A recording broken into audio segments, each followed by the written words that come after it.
Hi julle, jy's 'n sweetie pie.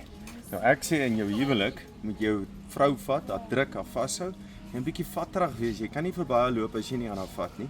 Maar dan moet jy jou vrou in die oë kyk en jy moet vir haar vra, hoe gaan dit met jou? Nou dis vanmôre se boodskap, great boodskap.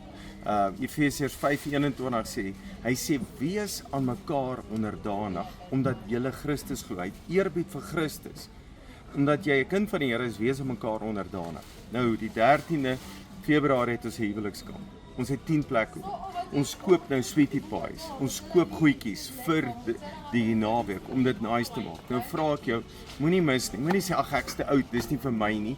Vra jou, wees daar. Ek vra jou, nie die naweek te mis nie. Ons doen moeite vir jou.